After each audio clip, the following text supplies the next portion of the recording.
అల్లూరు జిల్లా ఏజెన్సీ ప్రాంతం పాడేరు ప్రభుత్వ ఆసుపత్రిలో నేడు ఒక ఘటన జరిగింది. గత 8-9 నెలల నుంచి పాపం జీతాలు ఇవ్వక ఒక అమ్మాయి ఇంటి కోసం మాకు బాగోలేదు, ఎందుకంటే జీతాలు ఆగిపోవడం వల్ల మేము ఇబ్బందులు పడుతున్నాం అని చెప్పని నేడు ఆ అమ్మాయి ఆత్మహత్య చేసుకోబోయింది.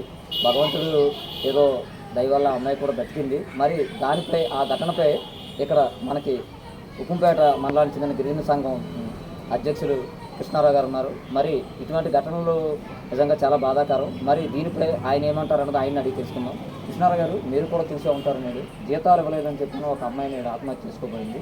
ఈ ఘటన చాలా బాధాకరమైన విషయం. మరి ఇటువంటి ఘటన పునరావృతం కాకుండా ఉండాలంటే ఏం చేయాలంటారు? షేక్ మీరాబాయి ఆత్మహత్య గల కారణం డాక్టర్ సూపరింటెండెంట్ గారు అని చెప్పి మేము తెలియజేస్తున్నాం. ఎవరైనా వైద్య సిబ్బంది డ్యూటీలకి పోకపోతే ప్రభుత్వ అధికారులు తీవ్రమైన ఒత్తిడి చేస్తున్నారు. ఆ ఒత్తిడికి తలొగ్గి డ్యూటీస్ నిర్వర్తించాలన్న ఉద్దేశంతో వారి జీతాలకి కూడా లెక్క చేయకుండా సుమారు అర్ధ సంవత్సరం పాటు డబ్బులు రాకుండా వారు డ్యూటీలు చేయడం అంటే ఎట్లా సాధ్యమవుద్ది? అసలు పై అధికారులు కూడా ఇట్లాగే చేస్తున్నారా? అలాగ అనుకున్నప్పుడు వాళ్ళకి డ్యూటీలు చేయగలరా? ఇది దుర్మార్గమైన చర్య. సూపరింటెండెంట్ గారు తక్షణమే వీరి జీతాలందరినీ చెల్లించాలి. ఇప్పటికే జీతాలు లేక బయట వడ్డీలకి పోయి ఆ వడ్డీలని డబ్బులు కట్టుకోలేక తీవ్ర ఇబ్బందులతో ఉన్నారు ఈ అవుట్సోర్సింగ్ ఉద్యోగస్తులు. కాబట్టి ఇప్పటికే 6 నెలల కాలం నుంచి వారి వేతనాలు ఇవ్వకపోతే వారు ఎట్లా జీవిస్తారని చెప్పేసి ఈ సందర్భంగా తెలియజేస్తున్నాం. మీరాబాయి భర్త ఇదివరలో కరోనాలో చచ్చిపోయారు. ఇద్దరు పిల్లలు ఉన్నారు. ఒకళ్ళు కాలేజీకి పోతున్నారు, ఇంకొక బాబు ఉన్నారు. వారిని ఎట్లా పోషించగలరని ఈ సందర్భంగా మేము సూపరింటెండెంట్ని ప్రశ్నిస్తున్నాం. మరి ఈ తరుణంలో ఒక పక్క డ్యూటీలకి పోవడానికి వారికి ఛార్జీలు లేని పరిస్థితి, డ్యూటీలకి వెళ్ళకపోతే టైంకి చేరకపోతే అధికారుల ఒత్తిడి, భయంకరమైన ఒత్తిడితోటి గత్యంతరం లేని పరిస్థితిలోనే మీరాబాయి ఈ ఘటనకు పాల్పడి ఉంటుందని చెప్పేసి మేము తెలియజేస్తున్నాం. కాబట్టి ఇప్పటికైనా అధికారులు వాళ్ళకి ఏదైతే బకాయి పడ్డటువంటి వేతనాలు తక్షణమే చెల్లించాలని చెప్పి ఈ సందర్భంగా మేము డిమాండ్ చేస్తున్నాం.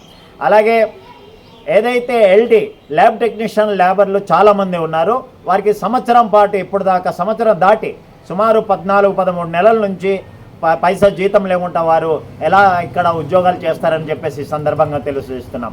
కాబట్టి ఎల్టీలకు కూడాను వారి బకాయి పడ్డ వేతనాలు తక్షణమే చెల్లించాలని చెప్పి మేము డిమాండ్ చేస్తున్నాం. కాదు సార్, ఇంకో విషయం ఏంటంటే ముఖ్యంగా అంటే అన్ని డిపార్ట్మెంట్ల కన్నా కూడా అంటే డాక్టర్ అంటే ఆ డిపార్ట్మెంట్ అంటూ ఒక ప్రత్యేకమైన స్థానం ఉంది. ఎందుకంటే దేవుడు జన్మనిస్తే పునర్జన్మనిచ్చారు అన్నట్టు అంటారు కదా. మరి అటువంటి వారికి ఇలా జీతాలు ఇవ్వకపోతే వాళ్ళు ఒకవేళ కానీ మాకు జీతాలు రావట్లేదు కానీ నిర్లక్ష్యంగా వ్యవహరిస్తే ప్రజల పరిస్థితి అంటారు. ఇది ప్రభుత్వం వారు రాజకీయ పబ్బం గడుపుకోవడానికి ఆ పనిలోనే ఉన్నారు తప్ప చాలామంది ఉద్యోగాలకి అసలు ఈ వేతనాలు బకాయిలు చాలా ఇబ్బందిగా ఉంది. గత ప్రభుత్వం నుంచి ఇవ్వలేదని చెప్పేసి 6 నెలల నుంచి సంవత్సరం పాటు నుంచి రాలేదని చెప్పేసి వీరి వేతనాలు రాలేదని చెప్పేసి చెప్తున్నారంటే ఇది గత ప్రభుత్వం నుంచి కూడాను దీనికి భాగస్వామ్యం ఉంది. ఇప్పుడు ప్రస్తుత ప్రభుత్వం అయినా సరే తక్షణమే వీరికి జీతాలు చెల్లించాలి. అదే క్రమంలో వైద్య సిబ్బంది గిరిజన ప్రాంతంలో పనిచేయడానికి తీవ్రమైనటువంటి ఇబ్బందులు ఉంది. ఒక పక్క రోడ్డు సదుపాయం ఉండదు, మరో పక్క పొంగేటటువంటి వాగులు వంకలు దాటుకొని కొండలు గుట్టలు ఎక్కుకొని ప్రజల దగ్గరికి వెళ్తున్నారు. ఇక్కడ వైద్యము అందడం చాలా గగనంగా ఉంటుంది. అటువంటి అప్పుడు వారు ఉద్యోగాన్ని ధర్మాన్ని నమ్ముకొని వారు విధి నిర్వహణలో ఎన్ని ఒడిదొడుకులకైనా వారు సాహసించి వారు ఉద్యోగం చేస్తున్నారు. మరి వైద్య శాఖలోనే ఇలా ఉంటే వైద్యం అందక అనేక మంది ఇబ్బంది పడే పరిస్థితి ఉంటుంది గిరిజనులు.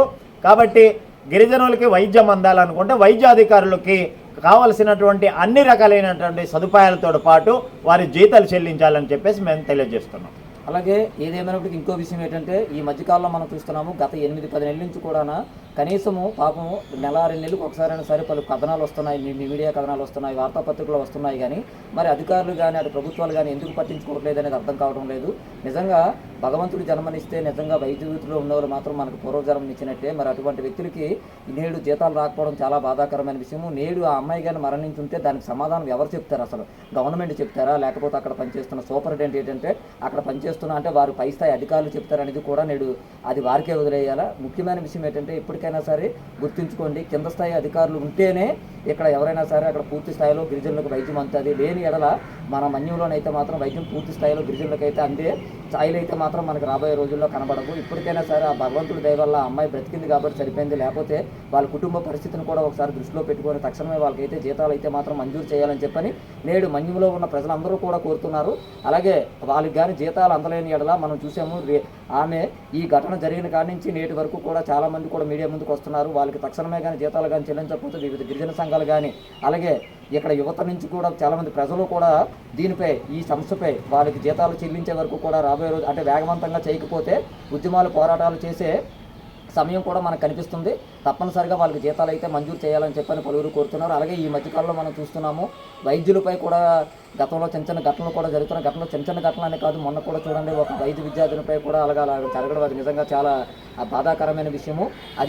అటువంటి ఘటనలు కూడా జరగకుండా కూడా మరి ప్రభుత్వం పటిష్టమైన చర్యలు తీసుకోవాలని చెప్పని పలువురు కోరుతున్నారు. ఏదేమైనప్పటికీ జీతాలు లేకైతే మాత్రమే ఇక్కడ అవుట్సోర్సింగ్ చేస్తున్న ఉద్యోగస్తులే మాత్రం చాలా ఇబ్బందులు పడుతున్నారు.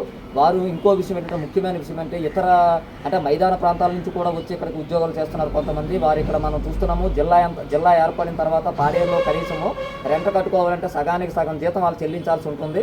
కనీసము వాళ్ళు ఏంటంటే చాలీచాలని జీతం మాట దేవుడు కనీసం జీతాలు రాక ఇప్పుడు వాళ్ళు పడుతున్న పరిస్థితులు మనం చూస్తుంటే నిజంగా వర్ణాతీతమని చెప్పాలి. మేము కూడా గతంలో చూసాము, మేము హాస్పిటల్కి వెళ్ళినప్పటికల్లా వాళ్ళు చెప్తుంటారు ఏమండి ఇలా మా పరిస్థితి ఇలా ఉందని చెప్పని అంటుంటారు. మరి వాళ్ళు నిజంగా వాళ్ళ బాధ మనం అసలు ఊహించలేకపోతున్నాం. కనుక తక్షణమే ప్రభుత్వం కిందకి దిగి వచ్చి వాళ్ళ జీతాలు అయితే మాత్రం వాళ్ళకి అందజేయాలని చెప్పని పలువురు కోరుతున్నారు.